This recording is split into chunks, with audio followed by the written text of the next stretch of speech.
Já, hérna höfum við þá spennustjórnun með TRIAC. En TRIAC þriggja skauta hálfleiðara íhlutur og það sem sagt stýriskaut sem þarf að fá púls til þess að hann leiði og hann leiðir í báðar áttir, bæði með jákvæða og neikvæða reiðbylgju. Þannig að ef við hleypum inn púlsi hérna til dæmis við 135 gráður þá fáum við þennan hluta hérna yfir álagi af jákvæða hlutanum og síðan aftur eftir 135 gráður eftir að spenna fyrir gegnum núllpunktinn þá fáum við neikvæða hlutan af reiðbylgjunni. Og íhluturinn sjálfur sýndur svona. Við erum með 3 skaut, sem sagt A1 og stýriskautið tengt þar inn á þar sem A1 A2 tengist svo hérna til dæmis við álag og síðan þannig að við erum að nota hann eins konar rofa í rásinni eða hann klippir að reiðbylgjunni og gefur mismunandi spennu inn á álagið. Og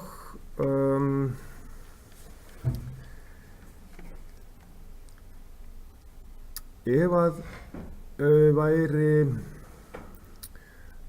slökkt á perunni þá fengjum við sem sagt alla spennuna inn yfir TRIAC-inn. Við sjáum það hérna að stýripúlsinn kemur aldrei, kemur það seint að hann fer ekkert að opna neitt, að þá fellur öll spenna spennugjáfans yfir sjálfan TRIAC-inn og síðan myndum við smám saman fara að gefa frá 180 gráðum og svo alltaf minna og minna opnunarhorn og þá fáum við meiri og meiri hluta af spennunni yfir peruna. Þannig virkar þetta og hér sjáum við 90 gráðu sem að við höfum opnunarhornið og þá fer helmingurinn af spennunni yfir TRIAC-inn og hinn helmingurinn yfir álagið. Og svo koll af kolli. Þannig að þegar mesta spennan yfir álagið eða peruna þá fellur minnst yfir sjálfan TRIAC-inn en þetta skiptist bara þannig að spennan inn hverfur aldrei, hún fellur annarkvort yfir TRIAC-inn eða álag. Og við sjáum það að þessi stýripúls við 45 gráður.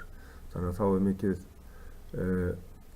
afl á álaginu eða ljósið væri nánast alveg fullt á peru ef að álagið væri pera eins og í þessu tilfelli hérna. Svo hérna sýnidæmi og við getum fundið út sem sagt ef við áætlum viðnámið sem að hann myndi veita í rásinni til þess að átta okkur á þá straumnum í rásinni. Það alveg hægt að gera það og það hægt að reikna út með þeim hætti. Eins hægt að reikna þá opnunarhornið og spennuna út frá því og áætla þá aflið á perunni og svo framvegis. En hérna seinna þá þurfum við að skoða hvernig þessu stýrt. Við þurfum að líta aðeins á stýrirásina. Þar erum við með þétti og viðnám í rásinni. Eins og við sjáum hér, þetta viðnám hérna og þétti og þetta myndar í rauninni tímastöðul fyrir díakinn og bæði í neikvæða og jákvæða hálfreiðinu. Þannig að hérna, þegar við yfirstígum hindrunarspennu díaksins eða brotspennu díaksins þá fáum við stýripúls inn á gate, inn á stýriskautið og það alltaf reglulega við ákveðna spennu sem að díakurinn hleypir í gegnum sig. Þetta getur verið 30 volt, þetta getur verið eitthvað annað. sem að díekurinn þarf að fá yfir sig áður en hann hleypur í gegn og mynda þá straum frá hleðslu þéttisins inn í gegnum stýriskautið. Það sem að við sjáum hérna að ef við segjum að við náum ekki að fá púls inn á stýriskauti fyrir en eftir að við erum komin gegnum brottspennu DX-ins, og það þýðir það að við þurfum að yfirstíga hérna 30 volt og það samsvarar svona 5,3 gráðum eins og við sjáum á þessari mynd hérna. Þannig að ef við reynum að stilla til uppleiðslu á þéttinum mjög snemma, sem að við myndum vera kannski með kveikihornið 1,8 gráður, að þá eða ef þó að við séum með viðnámið alveg stillt á 0, þá verður alltaf þessi innbyggða senkun í rásinni vegna gegnumbrotsspennu DX-ins, og það þýðir að við þurfum þá það bil þessi 30 volt sem samsvarar þá 5 gráðu opnunarhorni, lágmarks opnunarhorni. Og síðan getum við í rauninni fundið út frá tímastöðlunum hvenær við gefum stýripúls. Við getum reiknað það út, en hérna eru ákveðnar aðferðir sem að við getum notað til þess að reyna að átta okkur á opnunarhorninu, og ef við skoðum hérna fyrir, það eru 2 aðferðir við það að reyna að átta sig á opnunarhorninu. Aðferð A gengur út á það að finna út tímastöðulinn og gerur ráð fyrir gegnumbrotsspennu yfir díekinu 30 voltum, og þá fáum við stýripúls bæði við jákvæða og neikvæða hálfreiðið. Þannig að ef við stillum þá viðnámið á hæfilega stærð, þannig að við fáum kannski 5 millisekúnda senkun, að þá verður alltaf að gera ráð fyrir þessari brotspennu í gegnum díanginn. Þannig að það senkar því kannski örlítið að fá síðan stýripúlsinn inn á. Og síðan alltaf þegar að reiðbylgjan dettur niður, þá lokar alltaf díanginn fyrir við 180 gráður þegar spennan fer í gegnum 0 punktinn. Sérstaklega ef álagið er bara raunálag, þá ef ekkert spanálag, en við þurfum að skoða seinna hvað gerist og hvað við þurfum að gera til þess að hjálpa honum til að loka ef það er spánálag. En við getum þá rétt litið á aðferð B. Ég tek þetta ekki til prófs, ég hef aldrei tekið þetta sérstaklega til prófs, en er verið að skoða fasvíxhornið sem að verður á milli þéttispennunar og heildarspennunar, sem að það breytist með stærð RF1, og þá sýndarviðnámið reiknað út og straumurinn fengið og spennan yfir viðnámið og þéttin, og síðan fasvíxhornið milli UC og UN reiknað. Það er þá 88,2 gráður. Þetta nú svolítið langsótt aðferð, en þá finnum við þetta út þannig að við förum þá hina leiðina og drögum þetta saman þannig að við höfum 1,8 gráðu opnunarhorn á milli, sem sagt inn og C.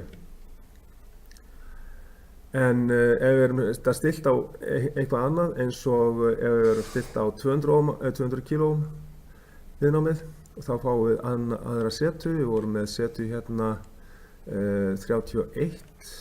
kílóum, erum við 203 kílóum, miklu stærra viðnám. En þá fáum við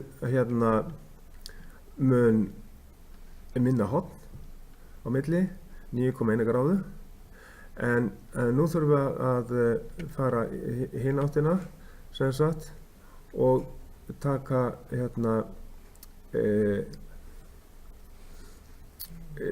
mælingu héðan frá og hingað, og það þá 80,9 gráður, og þá hleðst þéttirinn, sem sagt, mjög hægt og rólega upp, þannig við náum varla að fá stýripúls.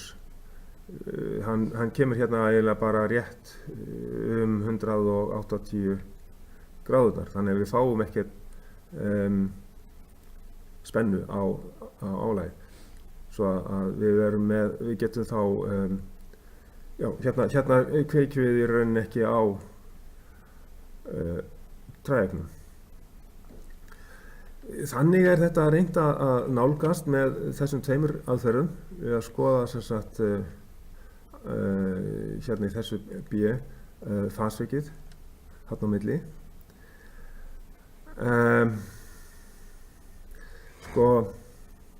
UC hefur lækkað niður undir kveiki gildi díoxíns, við sjáum þessari 30 volt og þetta getur valdið óstöðuleika, og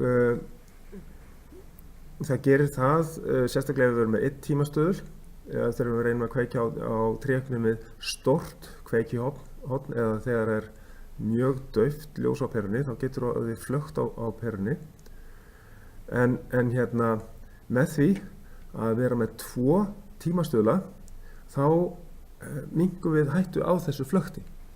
Þá verður rásinn mun stöðugri við stórt opnunarhorn, eða á dauft ljós á perunni, þegar að við þurfum að bíða lengi eftir stýripúlsinum inn á stýriskautið.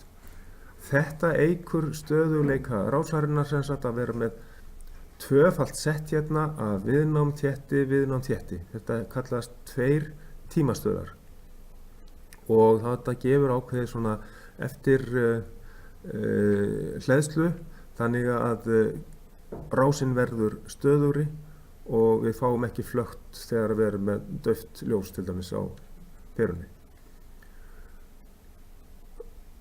Spennan síðan reiknuð út með þessari yndislegu formúlu sem við höfum verið að nota síðustu æfingar, og við sjáum útreikninga við 90 gráðu horn.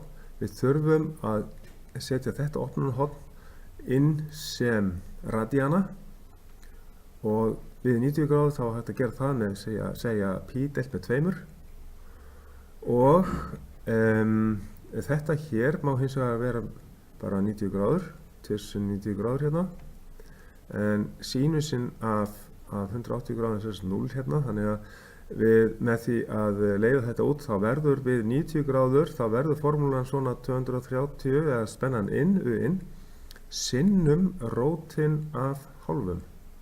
Og ef við erum með 230 voltinn, þá verður þessi spenna 162,6 volt það bil. En ef við erum með mæli sem ekki trúarmess, þá getum við verið að mæla 115 volt. En með gulu mælunum, þá mælum við þessi 162,6 volt. Vegna þess að þeir taka flatarmálið, eða sem sagt virka gildi risspennunar með því að mæla alveg flatarmál spennunar. og það kallað á ensku sem sagt TRMS eða True RMS gildi riðspennunar eða virkagildi riðspennunar á íslensku. Þetta alltaf erfitt þegar við erum með svona klippta spennu, þá þurfum við að vera með alvöru spennumæla til þess að geta mælt það rétt. Ok, svo hérna sýnidæmi sem við erum að taka fyrir afl og annað slíkt og nú skulum við vinda okkur bara í tímadæmið. Svo segja þessu lokið í bili.